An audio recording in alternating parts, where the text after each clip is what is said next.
Waalaikumsalam. Selamat pagi, terima kasih atas waktunya untuk wawancara kali ini. Kebetulan saya mendapatkan tugas untuk wawancara dengan mengenai dilema etika.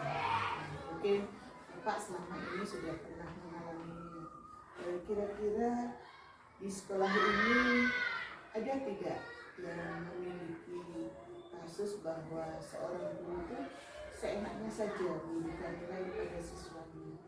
Kemudian bagaimana cara jenengan mengidentifikasi dilema etika tersebut? Terima kasih atas pertanyaan Bu Mia.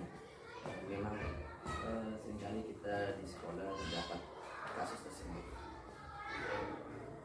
Seorang guru kan memang profesinya, tapi mungkin di saat di lapangan atau apa, beliaunya punya suatu hal yang dapat mengindikasikan harus apa ya, mungkin harus mengambil nilai tanpa dasar gitu, mungkin ada gitu.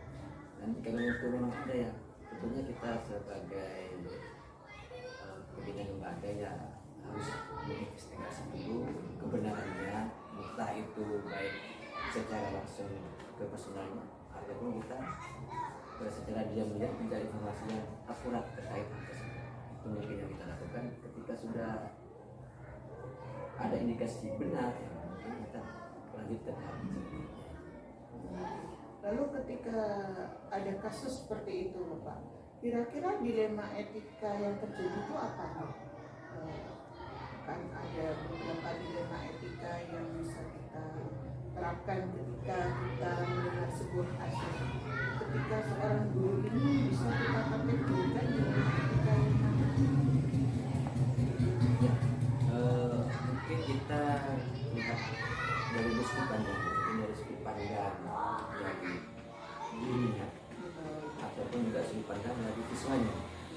Mungkin saja dari ada sesuatu itu kemampuannya kurang, bahkan gurunya sudah berulang kali baik penanyaan atau ujian khusus, ternyata tetap saja mungkin karena satu hal apa gurunya generasi berapa ini lebih nilai lah ya apalah sepantasnya karena kasihan tadi jadi seperti itu. Tapi kalau kita lihat aja dulu, lihat aja dulu sudut pandangnya bagaimana, alasannya itu apa. Nah, kalau sudah benar, sudah ada informasinya, mungkin kita bisa musyawarahkan ya, apakah yang seperti ini, apakah itu seperti itu.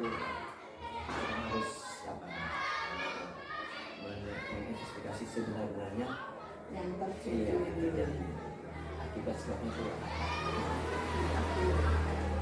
Terima kasih. Kemudian kira-kira bagaimana Bapak dalam pengambilan keputusan untuk kasus ini? Karena sama-sama mengandung nilai benar ya. Di satu sisi siswa memang harus diberikan nilai tambahan walaupun seorang guru itu tidak berdasarkan sumatif atau formatif yang dilakukan, tapi guru tersebut sudah mengetahui kemampuan siswa ini, ataupun karena untuk menjaga integritas sekolah itu. Jadi kira-kira pertimbangan apa yang menjadi keputusan Pak Budi dalam kasus ini? Kita ajak dulu dengan guru, mungkin bisa menceritakan kronologisnya kenapa melakukan hal tersebut. Jika memang diperlukan, mungkin ya kita panggil juga pihak orang tua atau siswa sendiri. Kalau memang butuh entah itu pihak lain, ya kita panggil juga mungkin komite, mungkin rekan guru yang lain ataupun pengawas juga. Kita sharing aja ternyata jadi kasus ini kenapa. Jika sudah bisa diselesaikan antara dengan guru mungkin tidak perlu, tapi jika diperlukan ya kita panggil semua, menggandeng semua stakeholder ya. Betul. Kira-kira dalam penyelesaian kasus ini kan kita sudah bekerja sama dengan berbagai pihak yang terkait ya, utamanya teman sejawat, kemudian utamanya juga guru tersebut sendiri, mengapa alasannya mereka memberikan nilai seenaknya. Justru bukan seenaknya sih, seorang guru itu pasti tahu gitu, tahu sampai di mana kualitas siswanya tersebut. Lalu kira-kira ada tidak Bapak melakukan langkah-langkah atau sebuah prosedur untuk menyelesaikan kasus ini dari apa yang sudah ada lakukan? Dalam satu kasus kan mungkin yang pertama kita tunggu laporan dulu. Oh, iya. Ada tidakkah laporan, adakah informasi itu? Nah, kalau memang ada, lalu kita ke selanjutnya investigasi. Itu seperti tadi yang saya bilang, apakah kita secara terang-terangan dulu atau kita senyap dulu, nah, sampai benar-benar laporan tersebut, informasi tersebut akurat. Nah, ketika sudah akurat, kita investigasi ke tindak lanjut berikutnya. Kita panggil bersangkutan, setelah kita panggil, kita investigasi, kita cari, kita analisa kenapa alasannya. Mungkin bukan hanya guru, juga siswanya. Jika di program berikutnya, ya tadi seperti tadi, pemanggilan pihak terkait, mungkin orang tuanya juga kita perlu panggil, atau juga kita perlu dengan komite sekolah, apapun juga. Jika pun memang tingkat kesulitannya sangat sulit, ya mungkin perlu juga KPU pengawas. Nah, jadi intinya kita mengambil keputusan itu tidak buru-buru. Kita lihat dulu alur ceritanya itu bagaimana dari awal sampai akhir. Ya tadi seperti tadi, pemanggilan pihak terkait, mungkin orang tuanya juga kita perlu panggil, atau juga kita perlu dengan komite sekolah, apapun juga. Jika pun memang tingkat kesulitannya sangat sulit, ya mungkin perlu juga KPU pengawas. Nah, jadi intinya kita mengambil keputusan itu tidak buru-buru. Kita lihat dulu alur ceritanya itu bagaimana dari awal sampai akhir. Setelah Pak Budi tadi bisa mengambil sebuah keputusan untuk kasus ini, apakah masih perlu melakukan refleksi atau evaluasi dari kasus ini, dari keputusan yang sudah diambil?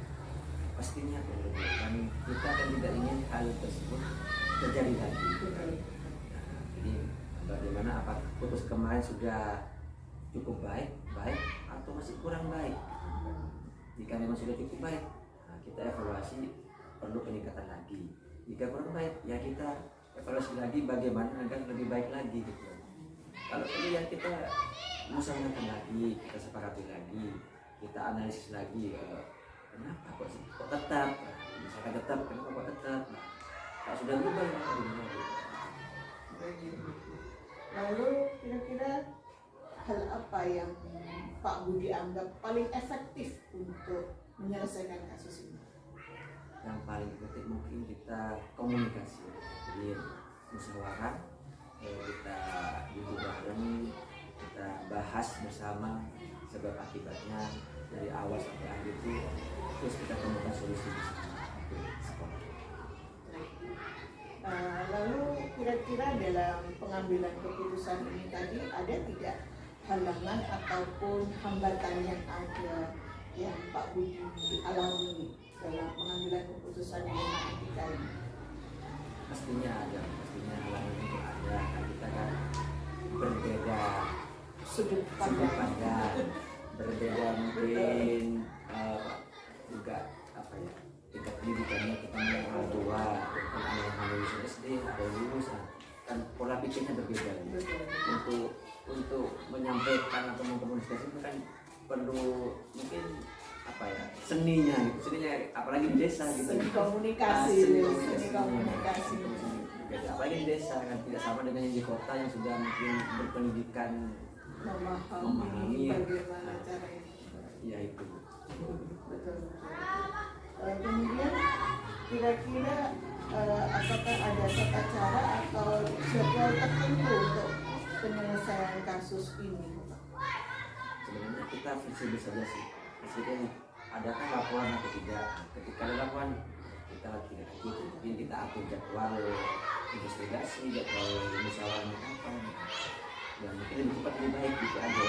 Biar masalah ini segera terselesaikan dan ada tindak lanjutnya. Dan mengikuti langkah-langkah yang tadi ya, Iya. mulai kita tunggu laporan, Iya. investigasi, kemudian pemanggilan si aktor anggap ya Pak, Pengambilan pengambilan keputusan. keputusannya, kemudian merefleksikan dengan Evaluasinya. betul. Kemudian ada tidak seseorang atau pihak lain yang mempermudah atau membantu Bapak dalam pengambilan keputusan di kasus dilema etika ini? Tentunya ada Bu. Di sini alhamdulillah rekan-rekan dirinya kompak, sudah memang mindsetnya sudah kita satu server gitu ya. Juga alhamdulillah komida juga mendukung, ibu pengawas mendukung ya. Ketika ada satu masalah yang mungkin besar kecilnya itu bisa kita selesaikan bersama. Alhamdulillah. Berarti satu lembaga sudah terkondusif tadi ya Pak ya. Sudah satu kata, satu iya, satu tujuan gitu ya. Jadi kalaupun ada sebuah masalah ini gampang atau mudah untuk diselesaikan bersama. Yang sulit itu kan ke orang tua. Betul. Ya kita harus bagaimana baiknya berkomunikasi dengan mereka. Kemudian satu lagi hal yang perlu saya tanyakan yaitu pembelajaran apa yang jenengan bisa ambil dari kasus dilema etika ini, Pak? Pembelajaran intinya dalam suatu mengambil keputusan itu kita tidak boleh menyerah. Dalam mengambil satu masalah apapun, baik besar kecil itu harus ada penanganannya. Mau kecil mau besar, apalagi yang lebih besar lagi kita perlu komunikasi tadi, bersama tadi, perlu juga sharing dengan yang lain. Pertimbangan nanti di akhir ketika keputusan ini diambil akibatnya apa gitu. Karena ada efek apa? Efek ke belakangnya itu bagaimana? Bisa enggak lebih baik enggak? Saya kira cukup dulu Pak wawancara saya tentang kasus dilema etika. Semoga kasus yang Bapak Budi hadapi kali ini bisa terselesaikan dengan baik dan menghasilkan hasil yang terbaik nantinya. Oke. Jadi saya mohon undur diri ya Pak Budi. Terima kasih banyak. Assalamualaikum. Waalaikumsalam. Terima kasih juga Ibu.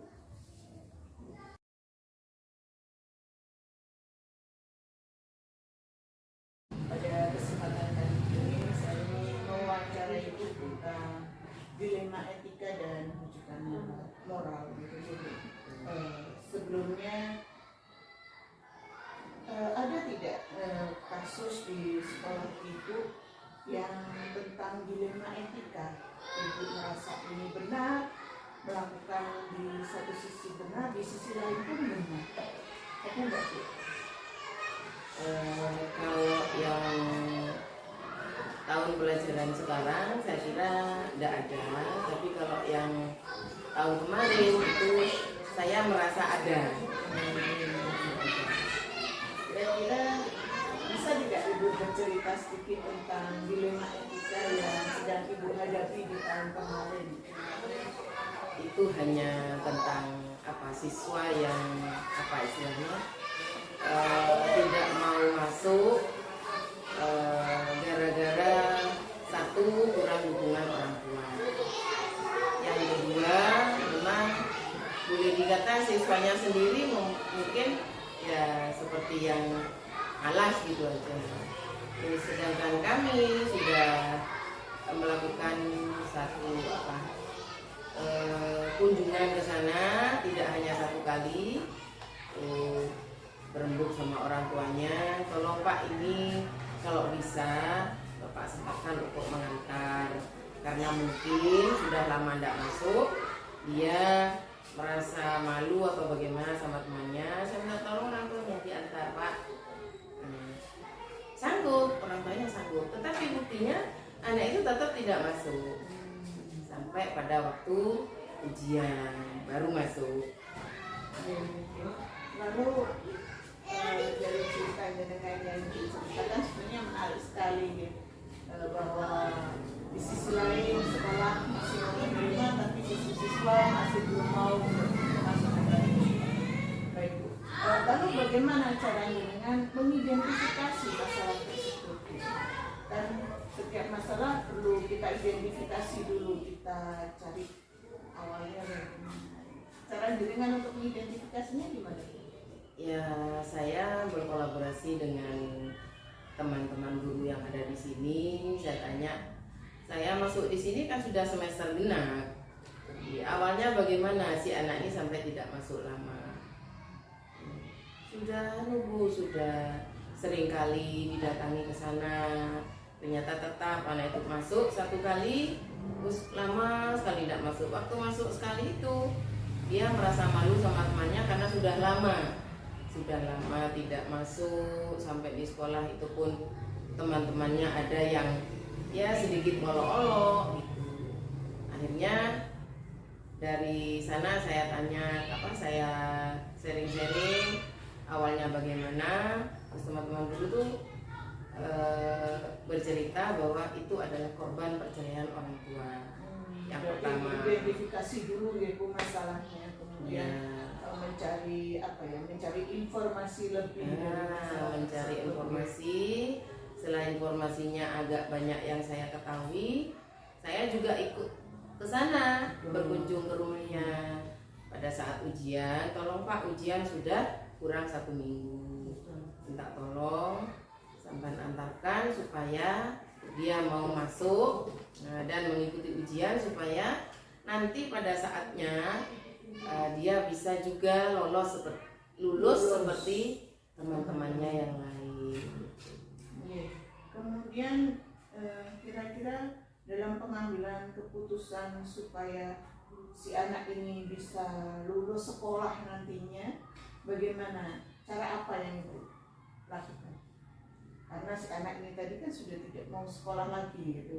Kira-kira supaya anak ini tetap tidak putus sekolah, karena tidak mungkin kita akan membuat atau mengeluarkan dia dari sekolah ini. Kira-kira keputusan apa yang Ibu buat untuk hal ini? Sebetulnya bukan masalah dia dikeluarkan sih. Kalaupun seumpama saya tidak menjemput dia, kami semua guru tidak menjemput dia, maka dia pasti akan drop out gitu. Nah, karena itu kami membuat kebijakan seandainya ada yang perlu diselesaikan dengan anak itu, tolong diselesaikan. Mari kita selesaikan bersama, dan itu supaya ya itu tadi memenuhi syarat supaya dia bisa lulus dari sekolah ini dan menyandang ijazah seperti yang lain. Kemudian apa menurut Ibu dari kejadian ini tantangan atau hambatan yang paling besar yang dihadapi ketika melakukan keputusan tersebut? Tantangannya apa? Hambatannya yang paling besar? Tantangan yang utama tentunya ya komplain dari wali murid yang lain. Itu yang utama. Karena keadilan yang lain bagaimana dan kita kasihan gitu. Iya. Di satu sisi sifat manusiawi kita, di sisi lain ya kita harus menghadapi ya komplain itu tadi dari wali murid yang lain. Selanjutnya Bu, kira-kira ada tidak faktor lain atau orang lain atau hal lain yang membantu Ibu dalam membuat keputusan ini dari masalah ini? Ya, kalau yang membantu sih semua guru yang ada di sini semuanya membantu, dari informasi, dari solusi, kemudian dari keputusan akhir. Semua rekan guru di sini membantu saya. Bagaimana caranya supaya si anak ini bisa berhasil juga dan meredam komplain dari wali murid yang lain. Berarti guru di sini sudah solid ya Bu, sudah. Alhamdulillah. Kemudian hal terbaik apa yang Ibu dapatkan setelah Ibu membuat keputusan untuk anak ini tadi dengan memperbolehkan dia sekolah, kemudian menghilangkan semua tanggungan-tanggungan yang ada, kemudian sudah. Alhamdulillah. Kemudian hal terbaik apa yang Ibu dapatkan setelah Ibu membuat keputusan untuk anak ini tadi dengan memperbolehkan dia sekolah, kemudian menghilangkan semua tanggungan-tanggungan yang ada, kemudian juga tidak memberatkan si anak ini tadi. Kira-kira hal baik apa yang bisa Saman ambil dari kejadian ini? yang bisa saya ambil atau hikmah dari semua ini itu ya apa itu namanya, si anak ini bisa menerima keadaannya, kemudian dia juga bisa mengikuti kewajibannya, dan alhamdulillah kami semua tidak ada ganjalan apapun, sehingga semua berjalan dengan lancar sesuai dengan harapan kami. Menurut saya itu sebuah keputusan yang sudah baik sekali. Dengan juga sudah memikirkan nanti akibatnya di jangka pendek ketika anak itu tidak melanjutkan sekolah, juga memikirkan bagaimana jangka panjangnya ketika anak itu nanti putus sekolah ya gitu, dan juga dengan sudah memikirkan bagaimana hasil akhir ketika saya memutuskan hal ini gitu. Ternyata tetap semua keputusan itu ada tantangan sendiri gitu, ada tantangan sendiri, ada kelebihannya sendiri gitu. Jadi setiap keputusan pasti ada tanggung jawab yang diambil gitu. Saya rasa wawancara saya dengan Bu Hairani saya cukupkan dulu. Terima kasih atas infonya, terima kasih atas waktunya. Semoga apa yang Ibu bagi bersama saya di kesempatan kali ini bisa bermanfaat. Amin. Saya juga mengucapkan terima kasih karena saya dipercaya untuk menjadi narasumber dunia. Ya, sama-sama. Ya, sampai gitu Bu. Saya pamit undur diri. Terima kasih Bu. Assalamualaikum. Waalaikumsalam.